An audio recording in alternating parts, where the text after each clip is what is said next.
네, 자, 우리가 이제 실무수행 여러분 교재 332페이지는 원천징수 이행상황 신고서 작성인데요. 우리가 앞 시간에서도 원천징수 이행상황 신고서 작성하라는 수행 과제 우리 해봤었죠.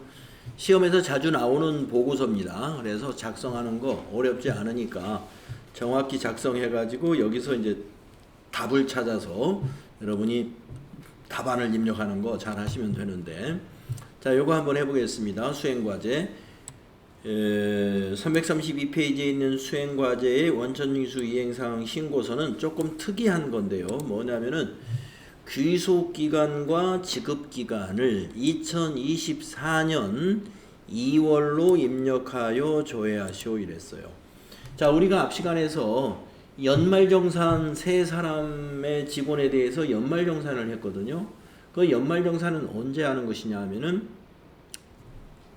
근로기간이 지나고 다음 해 2월에 하는 것입니다. 그래서 연말정산에 관련된 해당된 그것이 반영된 원천징수 이행사항 신고서는 그 다음 해 2월 달의 귀속에 해당이 돼요. 그래서 우리가 한번 작성을 한번 해보도록 하겠습니다. 여러분이 프로그램이 2100번 3일 전자로 로그인 되어 있죠. 인사급여에서 원천징수 이행상황 신고서 여기에 있는 거 클릭하시고요. 자, 귀속을 2024년 앞에 연도를 좀 바꿔주세요. 2024 그리고 2월 뒤에 연도도 2024로 바꿔주시고 2월 지급기간도 2024로 바꾸시고 2월 2024 2월 이렇게요. 2024년도로 귀속기간과 지급기간을 2월 달로 해서 이렇게 입력을 합니다. 자, 정기신고에서 엔터 하시게 되면은 우리가 앞 시간에서 근로소득 연말정산에 반영했던 이 세 사람의 연간 총 급여 지급액과 거기에 따른 소득세 결정세 나타나죠. 그래서 마이너스 238만 9,200원 환급이 발생을 하게 됩니다. 238만 9,200원 환급세액이 발생하게 되고요. 그 내역이 지금 여러분 교재 332페이지에 그대로 나와 있는데, 한 가지 다른 것은 우리가 여기에 지금 전월 미환급액이 우리 앞에서 입력했던 그 퇴직자 발생했던 8월에 전월 미환급액이 있었거든요. 그것이 지금 계속 여기에 반영이 되고 있고요. 우리 책에서는 그 부분을 지웠습니다. 그래서 우리가 여기 있는 데이터를 지우면 여기 있는 숫자가 그대로 똑같아질 거예요. 한번 지워볼까요? 12번에 전월 미환급액을 스페이스바 누르시고 엔터 하게 되면은 전월 미환급액이 없는 걸로 되죠. 그러니까 사실은 전월 미환급액이 없어지겠죠. 왜냐하면 우리가 8월 이후에 이걸 작성을 하면서 그때 이제 환급을 받았을 테니까. 그래서 이건 지워준 거고, 그러면 이제 여기에 차월 2월 환급액이 여기 있는 마이너스 금액과 똑같은 금액이 반영이 되겠습니다. 자, 원천징수 이행상황 신고서를 작성한 다음에 6번 소득금액에 A10에 있는 금액은 얼마냐 이런 식으로 이제 질문을 한단 말이에요. 그러면 6번 소득세 등의 A10 위치 찾으셔가지고 이걸 여러분이 답으로 입력한다든가 이렇게 하시면 되겠습니다. 그래서 333페이지를 보시게 되면은 거기에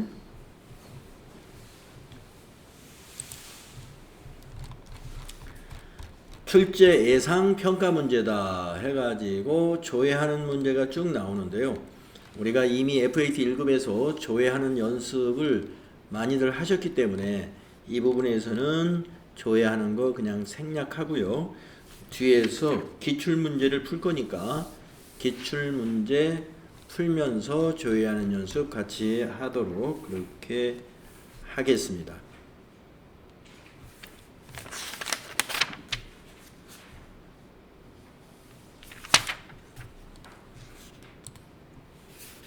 네, 그러면 이제 제 3부가 되는데 합격 확신 문제풀이라는 문제, 유형별 연습 문제의 앞부분이 이론, 그리고 뒷부분은 분계 연습이 있죠.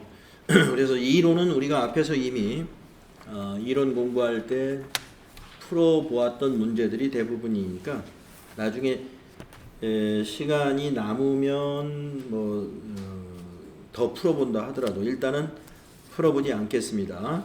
이론 때 다 풀어본 것으로 가정을 하면 되겠고, 그 다음에 분계 연습 조금 남겨놓고 있는데요. 분계 연습 남겨놓은 거는 이제 다음 분계 시간에 하면 되겠고, 그죠? 그럼 이제 어디로 넘어가느냐? 기출 문제로 넘어가겠습니다.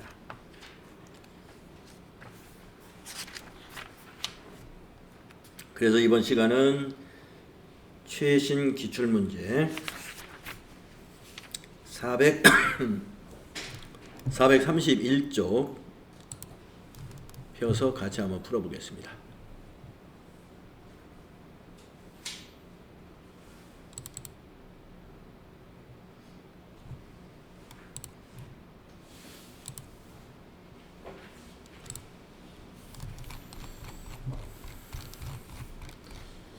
자, 제54회 기출문제의 이론평가 문제 10개 같이 풀어보도록 할게요. 자, 54회 문제는 지난 2022년도에 출제되었던 문제입니다.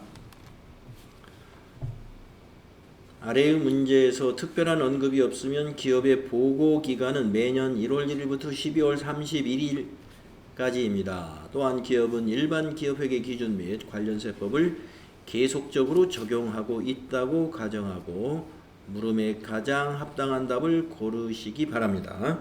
431페이지입니다. 자, 1번 문제 볼게요. 자산에 대한 설명 중 옳지 않은 것은, 자, 이론이 10문제니까 하나가 3점짜리 문제입니다. 자산에 대한 설명, 옳지 않은 것을 찾아라 이랬어요. 1번, 자산으로 인식하기 위해서는 당의 자산에 미래 경제적 효익이 있어야 되죠. 미래 경제적 효익이 있는 것이 자산이에요. 미래 경제적 효익이라는 것은 기업의 경영활동에 효익이 있을 수 있는 부분이 내재되어 있다 이런 얘기입니다. 미래 경제적 효익이 기대된다 이렇게 말하죠. 자, 자산 맞습니다. 다음에 2번, 자산의 존재를 판단하기 위해서 물리적 형태가 필수적인 것은 아니다. 그렇죠? 자산의 존재에서 물리적 형태가 있는 것은 우리가 유형자산으로 분류하고, 물리적 형태가 없는 자산은 무형자산으로 분류하고 있어요. 2번 맞죠? 그 다음에 3번, 자산의 정의를 충족하기 위해서는 반드시 법적 권리를 보유하여야 인식할 수 있다. 그렇지 않습니다. 우리가 보통 법적 권리가 자산이 되는 경우는 무형자산에서 그런 경우가 있죠. 상표권이라든가 특허권이라든가 이러한 무형자산의 경우에 법적 권리 그 자체가 자산이 되는 경우가 있습니다만은 우리가 유형의 자산에서 우리가 비품이다 이런 것을 구입하고서 법으로 등기해 놓고 그러지 않죠. 토지나 건물 같은 경우는 물론 법적 등기를 합니다. 소유자 등기라고 해서. 그러나 비품, 기계장치 이러한 자산, 유형자산에 대해서 이 비품이 누구의 것이다 하고 법으로 어디다 등록하거나 그러진 않아요. 그래서 반드시 그런 것은 아니다. 3번이 틀렸습니다. 예. 반드시 법적 권리를 보유하여야 인식할 수 있다. 예. 반드시가 아니기 때문에. 답은 3번이 되겠습니다. 그러면 4번은 맞았겠죠. 자산은 과거 사건의 결과 기업이 통제하고 있고 미래 경제적 효익이 기업에 유입될 것으로 기대되는 자원이다. 그렇습니다. 자, 2번으로 넘어가겠습니다. 다음은 주식회사 한공의 12월 중 상품 매매 자료이다. 재고자산의 평가 방법을 선입선출 방법으로 적용한 경우 매출 원가와 매출 총이익 각각 얼마인가? 네. 자, 먼저 매출 원가를 한번 따져보겠습니다. 선입선출이니까 이 문제는 뭐 FAT 1급의 문제로도 자주 나오는 그런 문제죠. 자, 매출 있었던 날짜가 12월 9일인데 수량이 150개죠. 그러면 선입선출로 원가를 구하면 돼요. 이 150개에 대해서. 자, 먼저 100개는 1,000원짜리입니다. 그러면 100개 곱하기 1,000원. 그 다음에 50개는 요 1,200원짜리입니다. 선입선출이니까. 자, 50개는 1,200원짜리.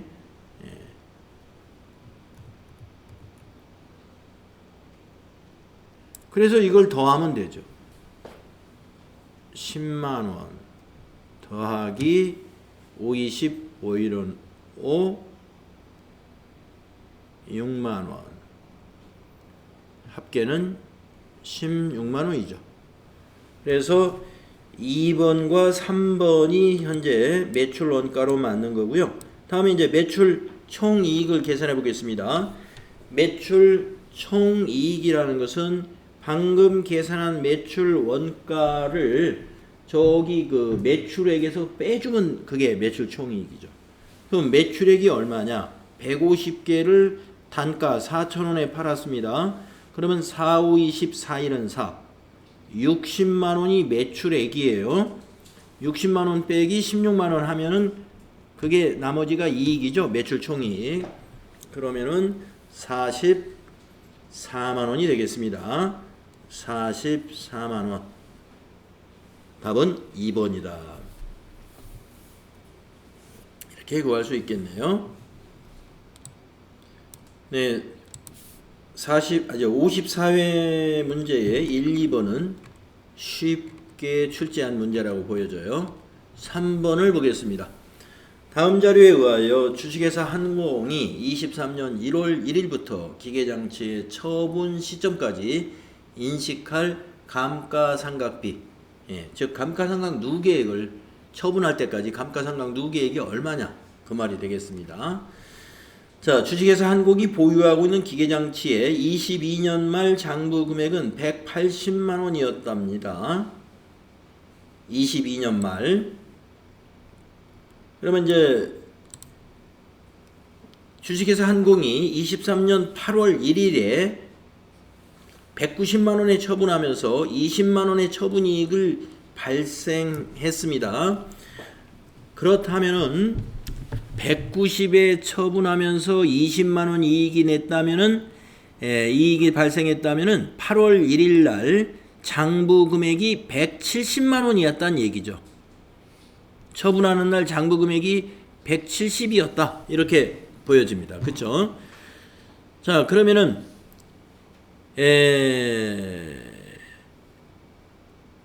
요 22년 말 장부 금액이 180만 원이었다가 7개월 지나서 170이 됐어요. 7개월 지나서. 그러면 감가상각을 23년에 감가상각한 것이 10만 원 한 거죠. 180하고 요 170만 원 차이가 10만 원이니까. 자, 여기 답이 나왔네요. 2023년 1월 1일부터 기계장치 처분까지의 감가상각비. 그럼 감가상각 누계액이 아니군요. 23년도 감가상각비가 얼마냐? 예, 바로 10만 원이 되겠습니다. 요 180만 원과 요 170만 원의 차이. 이게 답이 2번이죠.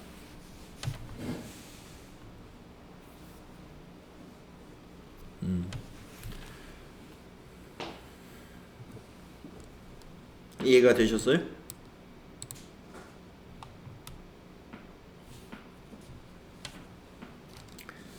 자, 다음은 4번으로 가보겠습니다. 다음 중 당기 순이익을 증가시키는 결산정리사항이 아닌 것은?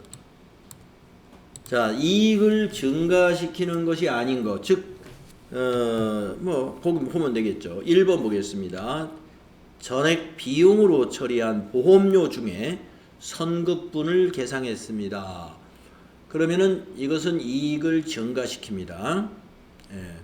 왜냐면은 전액 비용으로 처리했다가 결산 때 미경과된 보험료를 취소하고 선급 비용이라는 자산으로 잡는 비용의 이연에 해당되는 결산정리입니다. 1번이.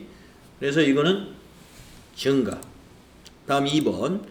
전액 수익으로 인식한 이자 수익 중에 선수분을 계상했어요.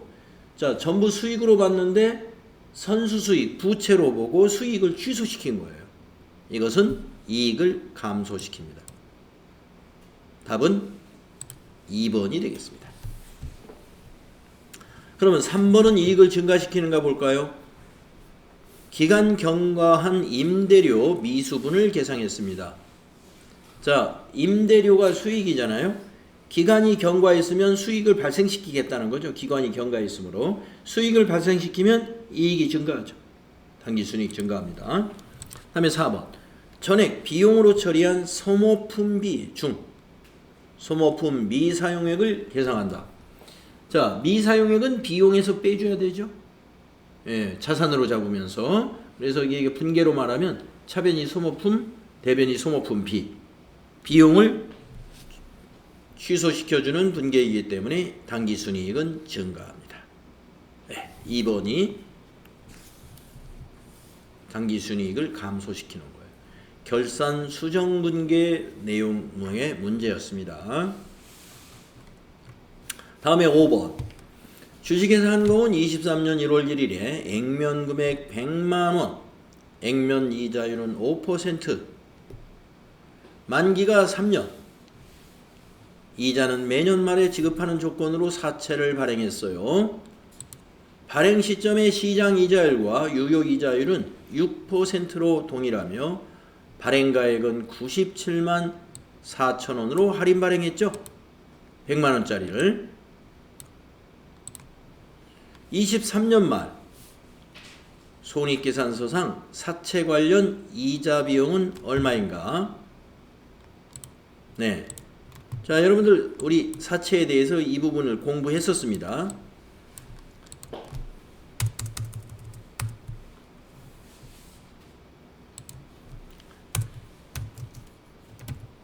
사채의 이자 비용은 어떻게 인식한다? 유효 이자율로 적용한다. 그래서 유효 이자율법이라고 그러죠. 그러므로 이자 비용은 어떻게 되느냐? 이자 비용은 장부 금액 97만 기초 장부 금액이라고 그래요. 기초 장부 금액 곱하기 유효 이자율.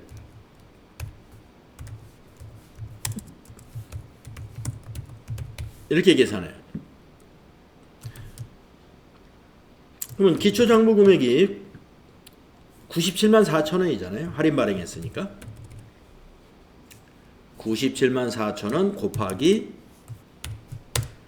시장 이자율과 유효 이자율이 6%로 동일하다 그랬어요. 6%. 이게 답이 되겠습니다. 97만 4천원 곱하기 6%. 그러면 얼마나?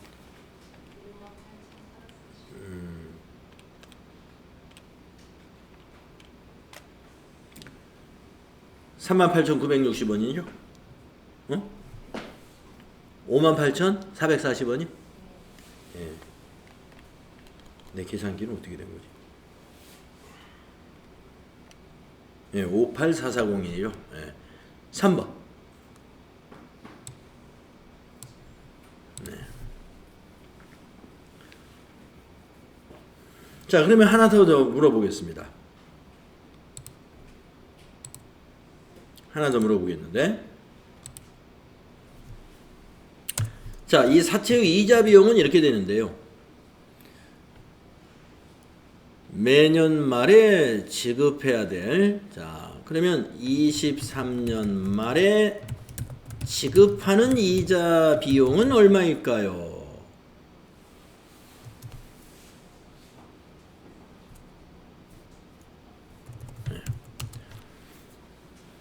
자, 우리 회사가 인식하는 이자 비용은 이렇게 계산해 가지고 58,440원이에요. 이자 비용이.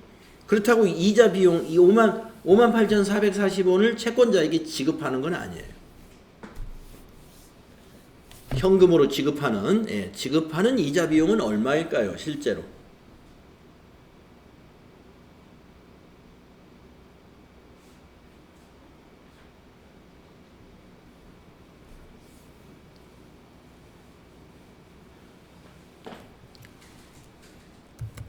액면 금액 곱하기 액면 이자율로 지급하는 거예요. 지급할 때는. 그러니까 액면 금액은 이게 100만 원짜리잖아요. 사채가. 거기에 액면에 표시된 이자율 5%라고 표시되어 있죠. 예, 이걸 지급하는 겁니다. 그러니까 이 금액은 5만 원이에요. 5만 원이고 회사가 손익계산서에 가는 이자 비용은 58,440원이에요. 이거는 손익계산서, 즉 회사가 비용 처리하는 이자 비용인 거고,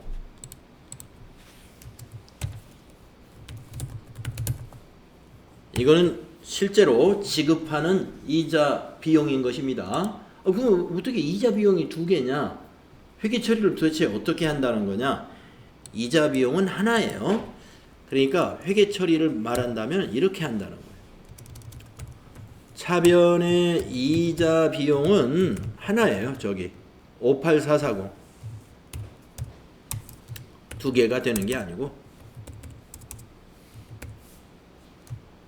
대변의 현금 5만 원, 채권자에게 돈을 주는 건 5만 원만 줍니다. 그 차액을 어떻게 하느냐? 우리가 사채를 할인 발행할 때 그 차액, 사채 할인 발행 차금에서 이걸 삼각해야 돼요. 매년 이자 지급할 때마다 삼각한다고 그랬죠? 요 차액만큼씩 8,440원을 사채 할인 발행 차금에서 삼각한다. 그래서 아마 이렇게 분개했던 거 여러분 기억이 날 겁니다. 그래서 아까 이 문제에서 5번에서 물어본 것은 사채 이자 비용이 얼마냐? 요걸 물어본 거고, 제가 추가로 물어본 것은 23년 말에 지급하는 이자 비용은 얼마냐? 그거는 제가 여러분에게 이걸 물어본 거예요. 대변에 현금 나가는 거 얼마냐? 네.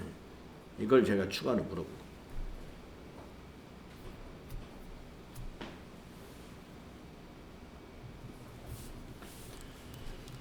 자, 5번 문제. 유효이자율로 장부금액 곱하기 유효이자율로 해서 계산하세요. 손익계산서상의 이자 비용이 얼마일까요? 그러면 기초장부금액, 그 사채의 기초장부금액 곱하기 유효이자율, 유효이자율 여기 있어요. 6% 그렇게 반영하셔라. 다음은 6번을 보겠습니다. 사업자가 매입세 공제를 받은 재화를 6번은 이제 부가가치세 문제로 넘어갔어요. 5번까지가 재무회계 문제였네요. 사업자가 매입세 공제를 받은 재화를 다음과 같은 용도로 사용하는 경우 부가가치세 과세거래에 해당하는 것은 아까 우리가 어디 문제 분계연습 문제에서 제가 상품을 어디다 기부했다고 한 거 문제에서 매입세 공제를 받았느냐 받지 않느냐에 따라서 받지 않았다면 우리가 그냥 일반 전표에 원가로 기부금 처리하면 된다고 그랬고, 받았다면은 그렇지가 않다. 매입 매출 전표에 입력해 가지고 그 부가세 분계를 해줘야 된다. 부가세 신고서에 부가세를 반영해라 그랬습니다. 자, 지금도 사업자가 매입세 공제를 받은 재화, 그러니까 상품이나 제품을 다음과 같은 용도로 사용한 경우 부가가치세 과세거래에 해당하는 것. 대부분 과세거래예요. 대부분이. 자, 1번 견본품. 견본품이라는 것은 과세하지 않습니다. 그러니까 우리가 영업을 하려면은 샘플을 보내줘야 되거든요. 그것은 공급으로 보지 않아요. 그래서 과세가 아니고요. 면세 사업을 위해서 사용했다. 이건 과세죠.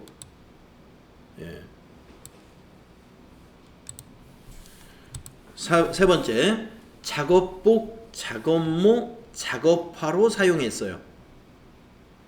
자, 그러니까 매입세 공제를 받은 재화가 텔레비전이나 컴퓨터를 작업화로 쓴다는 건 말이 안 되죠. 그러니까 우리 회사가 매입한 그 재화가 작업복이다 이렇게 생각을 해요. 작업복. 아니면 작업모, 머리에 쓰는 안전모 같은 거, 작업모. 아니면 안전화, 작업화. 이런 것을 종업원에게 지급해서 사용했다 이거예요. 이것도 공급으로 보지 않습니다. 우리 재해, 산업안전을 지원한다고 그럴까요? 그러기 위해서 우리가 작업복, 작업모, 작업화를 취급하는 회사가 자기가 그 상품이나 제품으로 만든 이러한 작업복, 작업모, 안전화를 종업원들에게 무상으로 줬어요.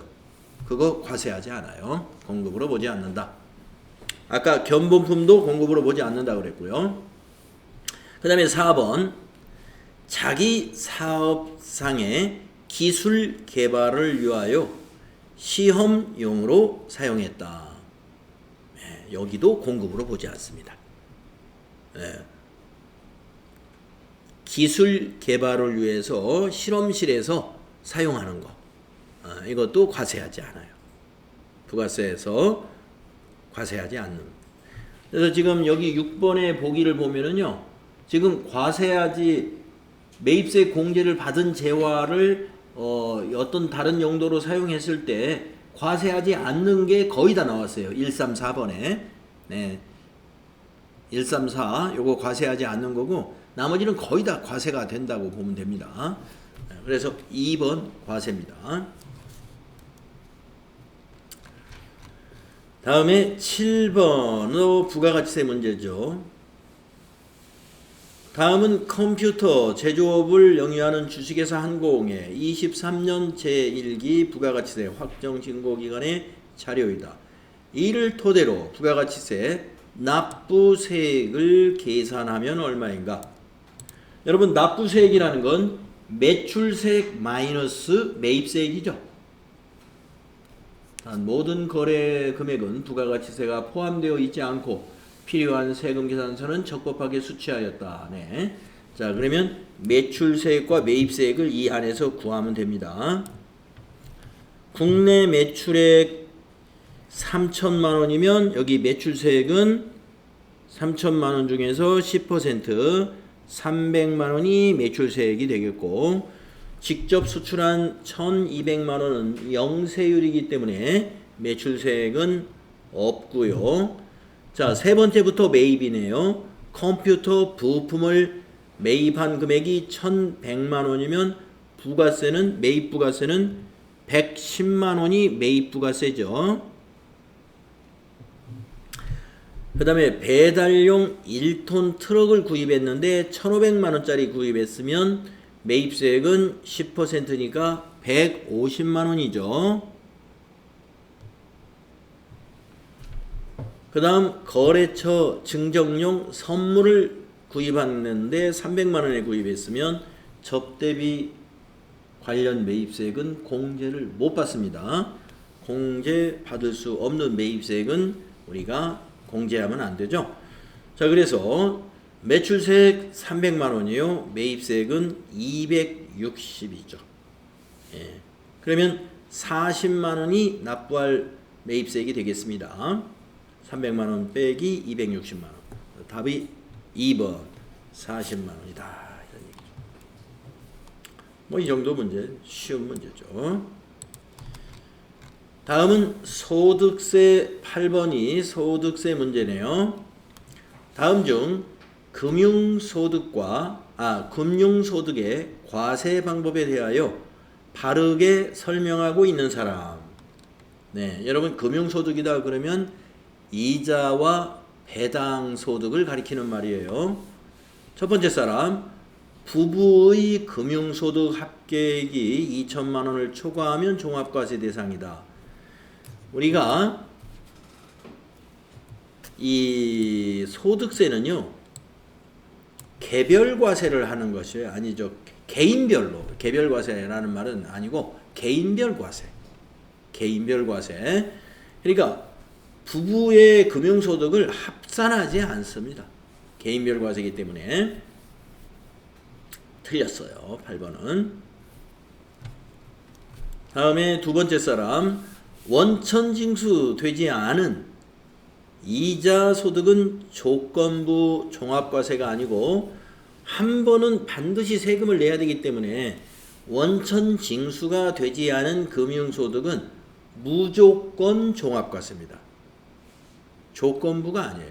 조건부 종합과세라는 말은 아까 그 위에서 나왔던 2천만 원 초과하면 종합과세하고 2천만 원까지는 분리과세한다. 이것을 우리가 조건부 종합과세라고 그러죠. 금액을 정해가지고 그 조건에 맞으면 분리과세하고 그렇지 않으면 종합과세한다. 하지만 원천징수 되지 않은 이자나 배당소득은 무조건 종합과세 하는 거죠. 틀렸고요. 세 번째 사람, 비실명 금융소득은 무조건 분리과세한다. 맞았습니다. 우리가 일반적으로 분리과세가 우리 납세자에게 유리한 것들이 많아요. 분리과세를 하게 되면은 유리한 것이 많습니다. 그렇지만 이 비실명 금융소득은 분리과세 하는 것이 납세자에게는 불리해요. 왜 그러냐? 우리가 종합과세의 세율은 최고 높은 세율이 45%입니다. 제일 낮은 건 6%예요. 우리 종합과세 기본 세율표가 6에서 45%까지 8단계 초과 누진 세율을 적용하잖아요. 한데 이 비실명 금융소득의 원천징수 세율은 몇 퍼센트냐? 현재 90%예요. 세율이. 비실명 우리나라는 금융실명제를 적용하기 때문에 비실명인 경우에는 우리가 아주 높은 세율을 적용하고 있습니다. 거의 이자를 주지 않는 셈이에요. 90%가 세금이기 때문에. 그러니까 무조건 분리과세 해야만이 징벌적으로 세금을 과세할 수가 있는 것이죠. 그래서 비실명 금융소득은 현재 무조건 분리과세를 적용하도록 되어 있습니다. 동원이가 맞았다. 마지막 사람, 금융소득의 필요 경비는 인정받을 수 있다고 했는데 없죠. 필요경비 인정을 못 받는 것이 바로 금융소득이에요. 인정이 안 됩니다. 자, 다음은 9번으로 가보겠습니다. 소득세 문제죠. 다음은 거주자 김한공 씨의 23년 소득 내역이다. 이를 토대로 김한공 씨 종합소득 과세 대상 소득 금액을 계산하면 얼마인가? 과세 대상 소득 금액이라는 것은 과세 표준을 말하는 거죠. 과세 표준이 아니군요. 과세 대상 소득 금액. 그러니까 소득 금액을 물어본 거래요. 과세 표준은 이 공제사항을 다 공제한 건데 그걸 물어본 것 같지는 않습니다. 그냥 과세 소득 금액을 물어본 거예요. 자, 논밭을 작물 생산에 이용하게 함으로써 발생한 소득은 사업소득 중에 비과세 사업소득입니다. 그래서 이건 제외하고요. 다음 2번 두 번째 거 건물을 임대하고 임대료로 받은 소득 2,400만 원인데요. 필요경비가 1,400이라고 그랬어요. 자, 사업소득은 필요경비 인정이 됩니다. 그래서 소득 금액이라고 하는 것은 수입 금액이 아니기 때문에 필요경비 빼야죠. 2,400에서 1,400 빼면 1,000만 원이 소득 금액입니다.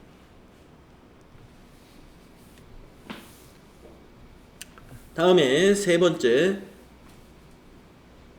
복권 기본법에 따른 복권 당첨금 2천만 원입니다. 경비가 확인되지 않는다 그랬는데 질문이 뭐였냐면은 종합소득이에요. 종합소득 과세 대상 소득 금액을 물어봤는데 복권은 기타 소득에 해당이 되면서 무조건 분리과세되는 소득입니다. 무조건 분리과세되는 기타 소득이기 때문에 종합소득에 해당이 되지 않습니다. 다음에 마지막으로 일시적인 문해창작의 대가로 1,500만 원을 받았고 필요 경비는 확인되지 아니한다 그랬습니다. 자, 일시적인 문해창작으로 받은 대가는 기타 소득이에요. 그런데 필요 경비가 확인되지 않는다라고 하면은 60%를 공제해 줍니다. 60%. 필요경비 60%가 인정되는 기타 소득이거든요. 그러면은 소득 금액은 얼마냐? 60%를 뺀 40%만 소득 금액이죠. 그러면 이제 계산기를 가지고 1,500만 원 곱하기 40% 해봐요. 600만 원이 나올 거예요. 600만 원. 그래서 과세 대상 소득 금액은 1,000만 원 더하기 600만 원 해서 1번의 답이 있습니다. 1,600만 원이다. 네.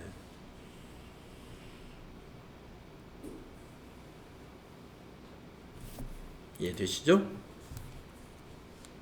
사업소득 금액과 기타 소득 금액을 섞어서 지금 문제를 낸 겁니다. 다음은 10번을 보겠습니다. 다음은 주식회사 한공에 근무하는 김회계 씨의 신용카드 사용 내역이다. 신용카드 등 소득공제 대상 사용 금액은 얼마냐? 자, 우리가 신용카드 사용했다고 해서 모두 사용 금액으로 봐주는 건 아니죠. 신용카드 사용 금액에서 제외되는 것들이 있어요. 해외에서 사용한 거, 아니면 승용차를 구입한 거, 학교 수업료라든가 또는 전기요금, 전화요금 이런 공과금 납부한 거, 아파트 관리비 납부한 거, 세금 납부한 거 이런 것 등은 신용카드로 납부했을 때 사용금액으로 봐주지를 않습니다. 자, 아파트 관리비 사용금액으로 보지 않습니다. 중학생 자녀의 영어 학원비 이거 사용금액이죠.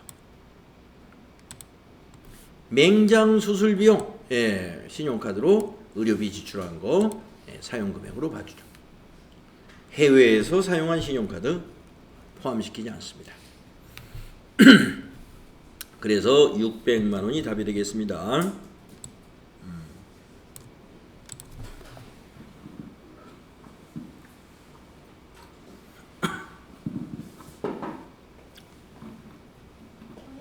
네. 이 중학생 자녀 영어 학원비는 그러면 비용만 안 들어가고 신용카드 사용으로는 되는 거예요? 네. 예, 맞습니다.